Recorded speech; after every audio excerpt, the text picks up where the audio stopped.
Friends, welcome to my YouTube channel Hema ఇక్కడ నేనైతే రీసెంట్గా ఈ సెట్స్ అయితే చేశానండి. ఇదిగోండి, ఇదైతే పింక్ కలరు. ఇవైతే నార్మల్ బ్యాంగిల్సేనండి.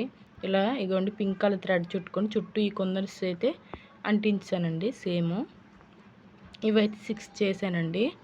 ఇదిగోండి నెక్స్ట్ ఇవి కూడా సేమ్ మామూలు మట్టి గాజులేనండి. ఇదిగోండి ఇవైతే 4 చేశాను. ఇదిగోండి దీనికైతే ఇలా రౌండ్ షేప్ కుందన్స్, అలాగే ఇదిగోండి స్క్వేర్ షేప్ కుందన్స్ కూడా అక్కడక్కడ 3 అయితే అంటించుకున్నానండి. ఇలా ఇదిగోండి ఇవి సింగిల్ బ్యాంగిల్స్ మధ్యలో ఇలా కుందన్స్ అంటించుకొని, ఇంకా ఇదిగోండి చుట్టూ కూడా ఇలా అయితే ఇదిగోండి ఇలా కుందన్స్, ఇలాగే గ్లాస్ బీడ్స్ అంటించుకున్నానండి. అంతే ఫ్రెండ్స్, ఇదిగోండి ఇలా 3 సెట్స్ అయితే చేశానండి. ఎలా ఉన్నాయో చెప్పండి.